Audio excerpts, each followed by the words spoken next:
আসসালামু আলাইকুম, welcome to my channel.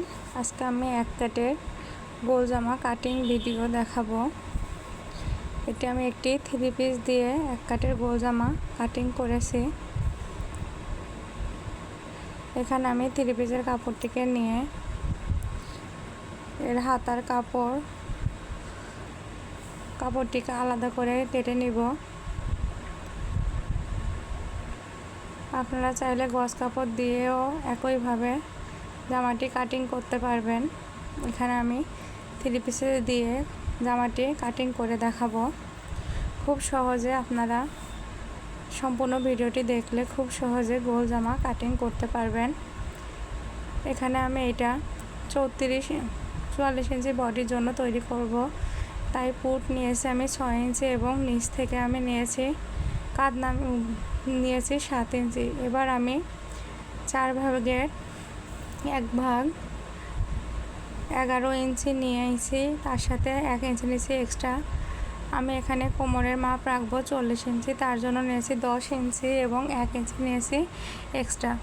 এবার এখানে আমি লম্বার মাপটা দিয়ে নিব। আমি সম্পূর্ণ কোণা থেকে সম্পূর্ণ কাপড়টিকে রাউন্ড করে দিব। এতে গোল জামাটা তৈরি করার পরে কোণা ঝুলে যাওয়ার কোনো সম্ভাবনা থাকবে না এবং গোল জামাটি দেখতে অনেক সুন্দর হবে। এবার আমি কোমরের মাপ থেকে নিচের রাউন্ড শেপ পর্যন্ত ফিতেটিকে ধরে এভাবে সেলাই দিয়ে এভাবে চিহ্ন দিয়ে নিব এবং তার থেকে হাফ ইঞ্চি বেশি রেখে আমি একটি দাগ দিয়ে নিব। এবার আমি বগলের জন্য এখানে 1.5 ইঞ্চি রেখে এরকমভাবে একটি শেপ দিয়ে নিয়েছি। এবার এখানে আমি গলার জন্য 2.5 ইঞ্চি এবং নিচ থেকে 4.5 ইঞ্চি নিয়ে এখানে আমি গোল গলা শেপ দিয়ে নিয়েছি। আপনারা আপনাদের ইচ্ছা মতো গলা কাটিং করে নিতে পারবেন। এবার আমি মাপ অনুযায়ী সম্পূর্ণ কাপড়টিকে কেটে নিব। আপনারা যদি ভিডিওটি সম্পূর্ণ দেখেন তাহলে আপনারাও খুব সহজে গোল জামা কাটিং করতে পারবেন। এবার আমি গলার কাপড়টিকে কেটে নিব। আমার গোল জামা কাটিং করা হয়ে গেছে। এবার আমি সেলাইয়ের সুবিধার্থে এখানে আমি একটু টোকেন দিয়ে নিব, যাতে সেলাইয়ের সময় সেলাই করতে সুবিধা হয়। এবার আমি হাতার কাপড়টিকে কেটে নিব। এবার আমি প্রথমে একটি 2 ভাঁজের একটি কাপড় নিয়েছি।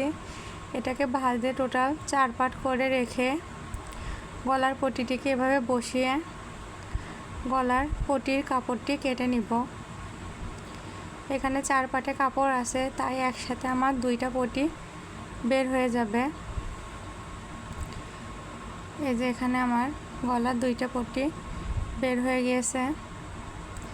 এবার আমি হাতার কাপড়টিকে এভাবে ডবল ভাঁজ করে 4 পার্ট করে নিব। বন্ধ সাইড আমার দিকে রেখেছি এবং খোলা সাইড রেখেছি বিপরীত পাশে। আমি এখানে হাতার মোহরি দিব 11 ইঞ্চি, 11 ইঞ্চির অর্ধেক 5.5 এবং 1 ইঞ্চি নিয়েছি এক্সট্রা। এবার নিচে যতটুকু লম্বা আছে ততটুকুই নিব এবং উপর থেকে আমি 3 ইঞ্চিতে একটা দাগ দিয়ে এভাবে শেপ করে কাপড়টিকে কেটে নিব। আমার হাতাটা কাটিং করা হয়ে গেছে। ধন্যবাদ সম্পূর্ণ ভিডিওটি দেখার জন্য।